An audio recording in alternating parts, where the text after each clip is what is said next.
Okay, so really, when it comes to any new technology, I suppose you could argue how new e-portfolios are now. They have been around for a long time, but it's one of the difficulties is really getting a common understanding of what we're talking about here, and things kind of morph and change into something else, quite quickly. So it is important to have this common understanding of what we're talking about, and this is the newest description of an e-portfolio, which actually has been kind of updated in the most recent Jisc publication, and it's quite a good, useful, succinct description. There's a new publication out, and there's a link at the end of this called Crossing the Threshold, and they kind of updated the definition in that publication. So over the last couple of years, the concept's moved on a little bit, and as more research into the use of e-portfolios has been undertaken, there's now a lot more emphasis on the potential of e-portfolios to be used for self-assessment, for personal development planning, and seen as a tool to set personal goals, and to and for the communication tools to be used more widely. They have reflective tools in them, and we would argue then that there's a much more opportunity to have a more reflective learners taking more responsibilities. So it's not really limited to the digitization of paper-based stuff, and it's not so much now about the documentation of kind of assessment evidence either. The functionality's moved on, and it enables learners to assemble and demonstrate and reflect on their own skills and knowledge that they've built on during their learning experience, and have a kind of documentation of their progress. And I think that progress is often not as visible to students as it might be, that they can look back in a new portfolio and see what their thinking was, or how they were presenting things at the beginning of a course, and they can actually have a visual sort of display of how far they've come during their course of the course they're studying. And I think it also has the potential to make better connections for students. I remember when I was sort of teaching in a college, all the units were seen quite separately, and the students often didn't make the connections of the relevance between them. And I think using an e-portfolio can help to overcome that kind of difficulty. So I've got a little poll to do just now. What I'd like to ask you is if you use an e-portfolio with some of your students already at all, and you could answer that by using the tick for true or the cross for false. So do you use an e-portfolio with some of your student groups already? So Hilary, you are using them, and you're at Ayrshire College, I think. And Robin too, up north. So you're all using portfolios with your student groups. That's interesting and useful to know. Tell me also now, do you use an e-portfolio to reflect and record your own CPD? Again, the tick for true and the cross for false. So Robin, you do. Well, that's great. And Jerry and Hilary, no, sort of, yeah. So what I'd like you to do now is just to watch a little video. Margaret has put the link in the text chat box to, it's a bit.ly link which will take you to a little YouTube video. It's a couple of minutes long. I just want you to click on that, watch that, and come back to this session. Don't log out of the session, just close your browser, that particular browser, close the page, and come back to the webinar here. And when you're back, if you could tick the click, I'll know that you're back. So a couple of minutes just to do that.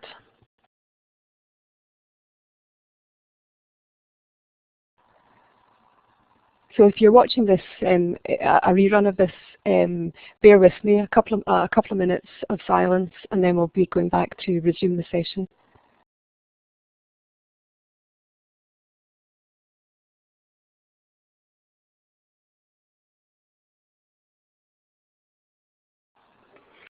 Okay, Jerry should be back any moment. I think it's quite interesting that all of you are using e-portfolios, but you haven't used with your students, but you haven't used them much yourself. And I think that's quite typical of a lot of the technologies that we're expected to use with our students. Is actually we haven't got a great sense of their purpose and how they work, and I'm a great advocate of using technologies for your own personal purposes before you introduce them to students. I know that Jerry, for example, you've been on some of our online courses, and I think it's very valuable to complete a short course online to get a feel for how your students are going to find it and what kind of support they're going to use. So really, using them yourself helps you to model effective practice and also to understand what the issues are using them, and also to be able to support them better. So a really good benefit for staff to use a similar system to record their own personal development planning and reflect on their activities and achievements, to work collaboratively, to organise your portfolio for different purposes that you might have, as the little video kind of demonstrated. I think very often, while we will often reflect on what we're doing and maybe what we've done, it's not often you'll actually write that down, unless you're a blogger or someone who keeps a diary regularly, where it's really kind of second nature. It's quite hard to actually articulate what you think to yourself, but it's a very powerful process, and I think it's quite a challenge for people to do that. And if you've tried to do that yourself, it maybe would help you to appreciate how difficult it is for some of your students to do the same. And it may affect the way that you organise activities around using the e-portfolio. Anyway, let's have a look at a typical system. Typically then, an e-portfolio system will look something like this. So you can access it from a browser, from any internet-capable device, and there are increasingly more mobile versions of e-portfolios being made available. So essentially it's a repository, it's a store of stuff, and that stuff can be a whole variety of different formats. So you can have Word documents, text documents, PDFs, spreadsheets. You can also put in multimedia, audio, video, images, and I think that's a real draw for students actually, because there's not so much emphasis on writing well, report writing, essay writing, which may present a barrier for some students. So it's maybe much more authentic to get them to actually record an audio snippet on their phone. You're maybe going to get a much more authentic piece of evidence that might be quite an onerous task. I hope I'm explaining myself properly, but it really does, it widens access and is a great draw to young people who have access to these technologies, and many of them just on their smartphones. So as well as kind of artifacts, as they're called really, there are also have built-in elements that allow for personal development planning. So most of the e-portfolio systems will have an area where the students are, I suppose it's connected maybe with their guidance, that they can set their own targets, they can identify their own achievements and work towards their own personal goals. And there's also communication tools, so this idea of reflecting on what they're doing, and essentially they're kind of like blogging tools or journals, so that they can actually keep a note of what they're thinking throughout their learning process. And all of these different kind of artifacts then can be pulled out to form a front page, a public-facing page. So an e-portfolio can have a whole lot of different public-facing pages to it. It may be the same stuff, but it's just organised and reorganised in a different way. depending on what the purpose is. So you can see in the diagram, you may pull out certain artefacts for assessment or accreditation. You may pull out other artefacts, maybe some of the same artefacts, to be able to showcase your skills and knowledge. And you may pull out some things to show to a family member or whatever. So there's a lot of possibilities for the stuff in the portfolio to be used for different purposes. Again, I hope I've explained myself well enough there. And for me, the e-portfolio is complementary to the VLE, so it's different from the VLE in the sense that the VLE is the institution's platform where they would be putting learning materials, maybe assessments, also some maybe course communications through the VLE, but the e-portfolio is the students, and it's the student's place for the student to put stuff. And I'm most familiar with Mahara, and it complements the Moodle VLE, and indeed you can have a single sign-on arrangement where you sign on to one of these platforms and you automatically can get access to the other one. So I'm going to stop for a moment just to see if there's any particular questions any of you have. Please raise your hand if you'd like to say something, or take a moment to type something into the text chat if there's anything that you'd like clarified or anything you'd like to see yourselves.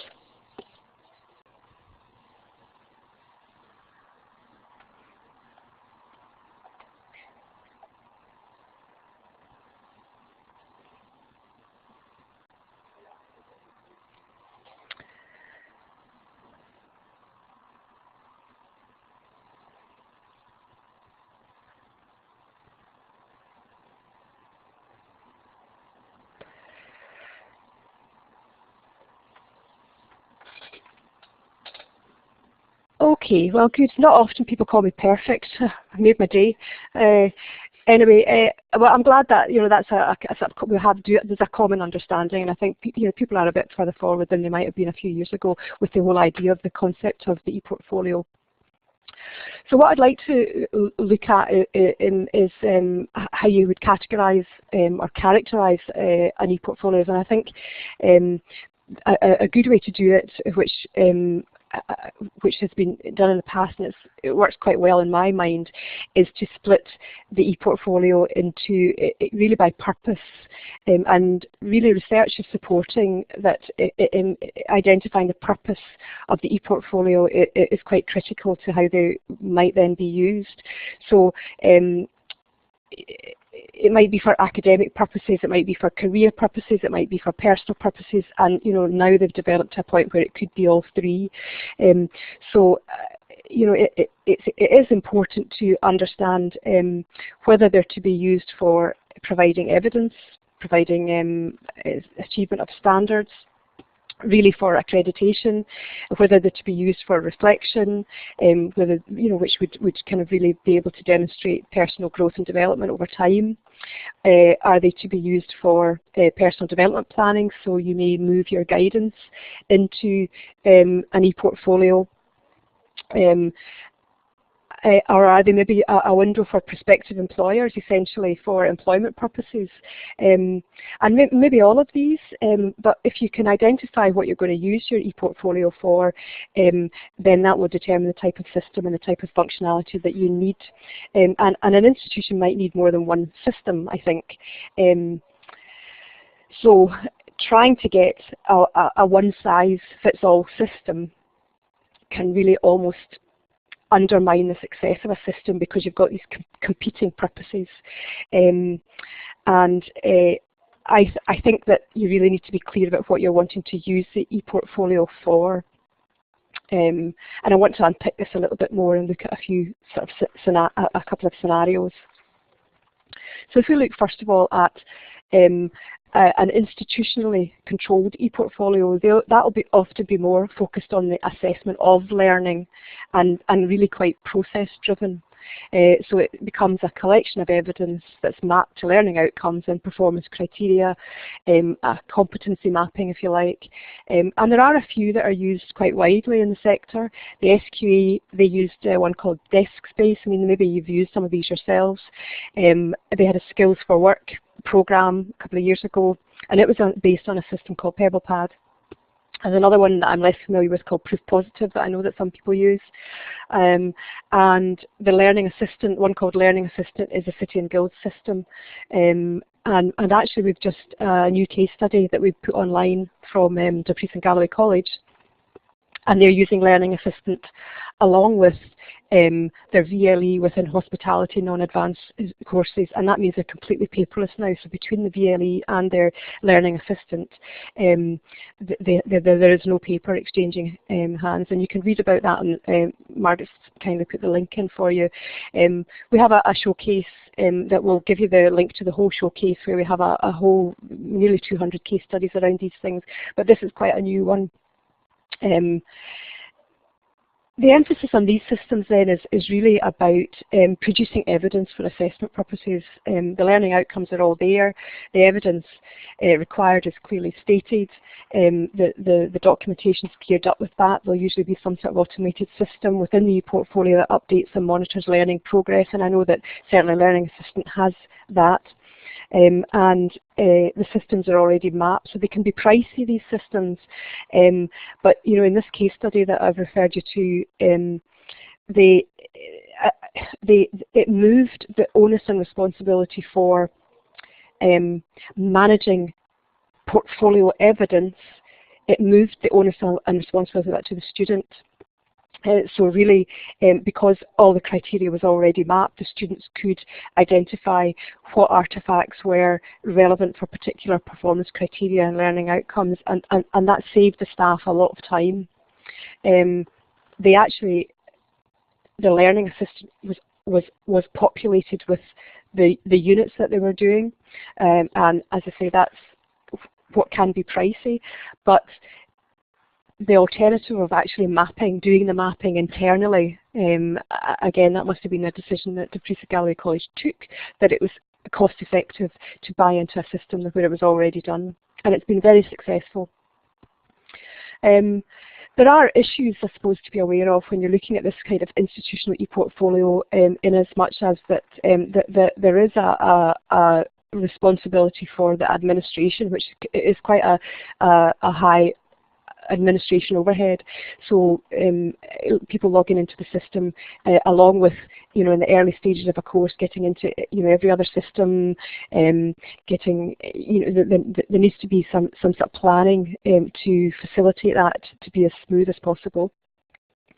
I've mentioned structuring and mapping the courses. I mean, that would be a considerable overhead, and really it would have to be done well in advance of going live. Also, you'd need to be thinking about kind of making anticipatory changes. So you have to make sure that if it's mandatory that the students have access to the internet in the first instance, or have a way of ensuring that they have access, whether it's in an open learning area, if they don't have it elsewhere. It's becoming less and less of a problem, to be honest.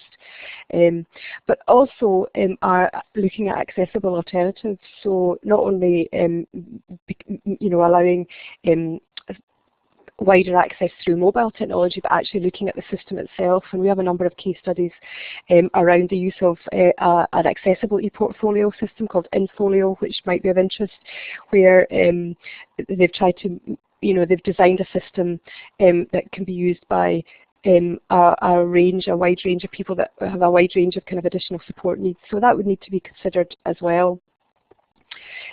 Understanding how it impacts on other systems, so this interoperability idea, how will it integrate, how do you transfer information, how do you exchange information with student records, MIS, or your awarding body. What happens if somebody is moving to a different institution or articulating it to HE? You know, how can they actually transport their work with them? And also finally in this slide, how who do you determine has access to view? So who else can look at the portfolio that the learners put together?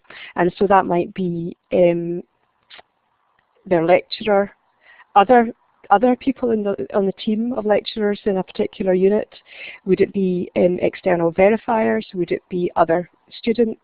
So again, you need to think through these sort of things and decide whether, you know, giving access beyond learner and tutor, you know, might compromise the extent to which the learners actually use the system. And that's actually come through with some research, that really the more institutional control there is over a system, the less students use it unless it's a mandatory part of an assessment. So it's quite interesting the way things actually develop. The alternative kind of view, or a different approach to your e-portfolios, would be using it in the learning process, more like the assessment for learning as opposed to of learning. And it's really based on the idea that learners will improve if they really understand the aim of their learning and where they are in relation to that, how they can achieve what they want to achieve and close the gaps in their knowledge. So these are the kind of reflective questions that are could be initiated by having a more learner-focused e-portfolio system. So learners would be using the evidence and the feedback of that evidence to identify where they are in their own learning and what they need to do and how best to kind of achieve this. So there's another new case study this year that we've just put up that was working. It's really in the context of teacher training, where they're working towards becoming reflective practitioners, and an integral part of that course was to reflect in an e-portfolio system. And as I say, it provides this coherence as to maybe not so much about the assessments that they've done, which the other system would do as well, but more about how their thinking has changed and how they're progressing as individuals through the development of the portfolio and articulation of what they think. So I hope you can see that there's a kind of different emphasis on decision making in this scenario. It's the students that really make the decisions about their own learning pathway and the extent of their sort of engagement. And in practice, this means that you're providing a mechanism where they can do this. It's more learner-centred approach, and e-portfolios are really perfect for this, particularly the reflective tools, the journals, the blogs, personal development planning tools, and coupled with that, communication tools within the system. It enables this tutor feedback and also peer feedback as well. So students may open their portfolio up to some of their peers, and there is a move, really, a general move actually, to incorporate more formal peer review as part of the learning process. E-portfolios are perfect for doing that. Again, I suppose it requires support and guidance for that to work well and productively for groups of students that you're working with. And there are some underpinning concepts, really, I suppose, that it's worth mentioning that support this use of e-portfolios. These are different academics. David Nichols, an emeritus professor from Strathclyde, and he was involved in a project where he developed 7, now 12 principles of assessment and feedback, and really the major emphasis that was on peer feedback, and the outcome, really a statement that expresses it best from that kind of that work that was done, was that giving good feedback between students, giving good feedback is more cognitively demanding than receiving feedback. So in order to give comprehensive feedback, you really need to understand what the learning activity has been. You need to understand what the possibilities might be in order to feedback to a peer. And for me, that is a very powerful concept. E-portfolios are a mechanism for doing that. David Bowd is an Australian, as is Sadler as well, and both of them really are talking about trying to build up the students' independence in terms of their own self-evaluation. So rather than initially students may wait for feedback from a tutor or a lecturer or indeed their peer, and they will act on that feedback. It's moving from that transmission model, really, I suppose, to them being much more self-evaluative of their own work, and sort of closing that kind of loop, as it were. And they're suggesting, both of them, essentially, that that's a skill, it's a life skill that people need to have through your career. This idea of self-evaluation, about assessing your own performance. The Sadler sort of focuses on understanding frameworks and quality processes as well. And Carlos, again, is from Leeds, and he's also talking about the importance of feedback. So tools that allow this communication are very significant in terms of the learning process. When we're looking at the learner e-portfolio, then the one that the learner has control over, there are sort of challenges that need to be thought through, I think, with the system too.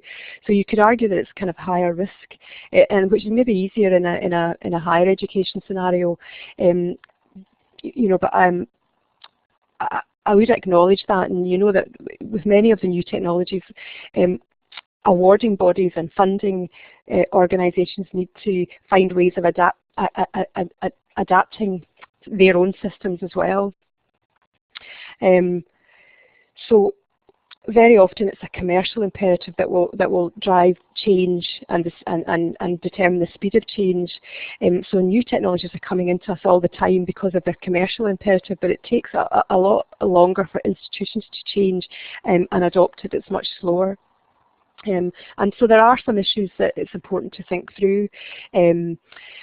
If e-portfolios are controlled by the learner as opposed to the institutions, how do you know it's valid? They aren't new authentication issues, but how do you make sure that the performance criteria is met when the content is kind of learner-led? So you need really clear documentation to ensure that the evidence requirements that you need, are clear for the students.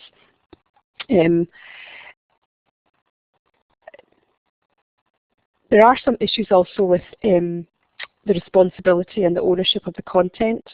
So how do you make sure that inappropriate information isn't kept in it?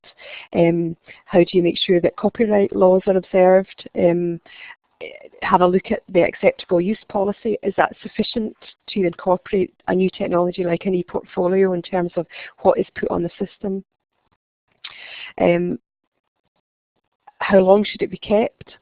So if a student is investing a lot of themselves into their e-portfolio, they will want to keep it with them, probably more so than an evidence-based institutional e-portfolio, because that's stuff, there's maybe less investment, personal investment. So again, you need to think through lifetime access, or whether they pay for access, or I know that some organisations organise this through their alumni associations. So again, something else to think about. And to promote and support its use, what kind of training needs to be in place to ensure that the system is used as a safe and effective I'm not going to even say that now, but how do they know it's being used effectively? And one of the quotes that I've got later on is from Dumfries and Galloway College, and they've used an e-portfolio system for a number of years, and it's actually become it's changed over the years. But they really are advocating the idea of induction time, introducing the learner to the e-portfolio right at the beginning. It is an important aspect of the adoption of it. Again, what kind of preparation and training is needed to encourage their reflective learning? So how do you do that? Do you use templates, for example? And you know, I feel myself, if I was using this with learners in a non-advanced context, I might actually use templates in the first instance, certainly, to try and provide guidance to students about, you know, how they should be thinking and reflecting on what they've done, some prompts, if you like, because again, if you were to use an e-portfolio yourself, or even if you were to keep a journal and reflect a bit more, it's actually a real challenge to articulate what you think, and I really can't stress that enough. Maybe it's just me. Maybe some people find it easier, but you know, I think it's quite a demanding skill. And I think the more prompts you can do, the more guidance you can give students at the early stages, then the more they'll take it on board. You know, maybe throughout their course, and by maybe the end of the first term, they might be a bit more comfortable, and there'll be less need for prompts and templates and guidance. So another kind of pause, I think, after that, just for some questions and answers. If you've got any questions, again, raise your hand, use the microphone, or put anything down in the text chat pane. I'm happy to try to answer anything.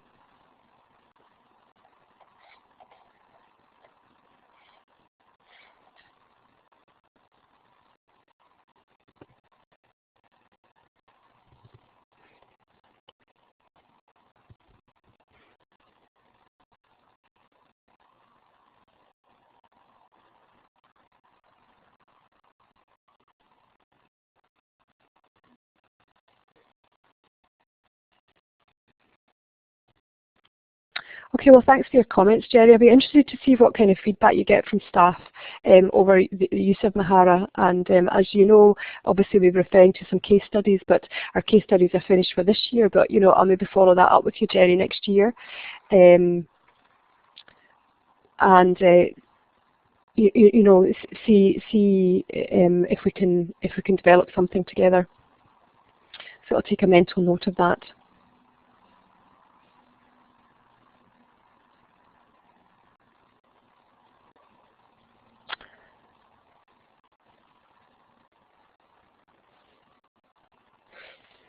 Good. Okay. Well, I'm glad. It's interesting that you've already kind of you're kind of halfway there already, and hopefully your understanding and some of the issues that I pointed out are of relevance to you. Just to finish off, perhaps looking at the main sort of key points. It's about needing to be clear, really, about the objectives of introducing the new technology. Think about the added value, which I hope maybe have been outlined in the session. You need to think through your course design, and again, you know, I think you're wanting to enhance learning. So, where is there scope to use other media? Are there activities where paper feedback would work, or building activities that involve the use of the e-portfolio? And maybe think about the how if there's a role for peer review to play in kind of the social aspects of learning, if you like, and I suppose the extent to which you do that might depend on the academic level or the stage the learner's at in their learning, whether they're in first year or second year. But I think, you know, think of it as a kind of building up to a point of where you're really kind of thinking at higher order levels. Think of, as I said, and I think, you know, I'm getting some positive notes about the templates. Think about that, things like templates, and think about the induction and the training, maybe even providing some exemplars. Think about you know, how you can really facilitate and encourage and support students to use them a bit more. And plan your changes and make sure you do consult with the awarding bodies. Make sure that you prepare for other media to be included. You know, if you're used to marking things that are text-based, how are you going to deal with a sound file or a video, make sure that you're kind of prepared for that kind of change. And that's what I mean about disruption. There will be a lack of control, if you're giving the mechanisms for students to choose their own method of assessment. Essentially, if all the framework and the assessment criteria is clear, there often would be no reason why students could use a wide variety of different ways of providing that evidence, and you've got to be prepared for that, and it can be a bit scary and also, I suppose, quite high risk. So for students, there is this, for the tutors, there is a kind of lack of control, and you need to expect the unexpected, I suppose. And for learners, they will have more autonomy, and that will often be new for them too. So, learners won't be used to deciding for themselves how to do things. And so again, it will take time for people to get used to that. The next slide are just a few quotes that have come from this new publication that I was talking about, which is worth downloading, and there's some links at the next slide, which is the final slide. And I think Margaret probably could put the link to the Crossing the Threshold publication, because you can download it. It's not a big, it's not a really huge publication, but you can see there that people who are working in the sector are surprised often by the results of using an e-portfolio system and handing control over to the students a little bit more. I think there are a number of instances through case studies and through this kind of work where the students' work was much better, was very high quality. I think involving peer review can up the ante again for people. For NVQ students, work-based students, that's in England, they were using their phones to capture the evidence and uploading it themselves. And really, for lower achieving students, it's really changed the level of engagement. Okay, so just finally some further information. I think you've been given most of these links already. What I would urge you to have a look at is the top one, the web resources. Now, I use an aggregating piece of software called Scoopit. It's a cloud service, and what that allows me to do is, just as I find sites and resources that I think are useful around e-portfolios, I will just scoop it into that website. And so this is quite a dynamic website, so again, it's worth having on your radar. So again, obviously, part of my role is to disseminate information around, and it's a mechanism that I use. So the Scoopit e-portfolios in practice website is worth having a look at, and just bookmarking it and having a look at now and again, because it will change as I find and add resources to it. So another opportunity for any sort of final questions or final statements. I hope you find it interesting. I hope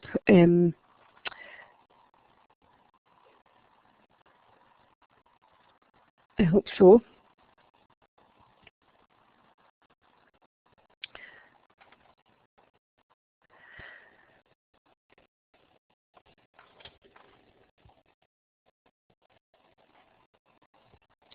Okay, so this will be recorded and it will be going up in our showcase also, which is where you find the case studies.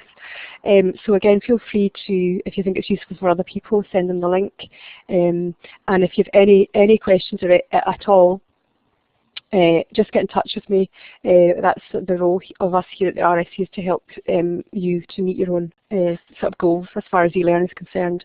And e-portfolio is a very powerful tool, a very useful platform, I think. Okay, so thanks very much. Once, if you finish, just close down your browser and that will log you out of the session. And thanks for joining us, really appreciate it.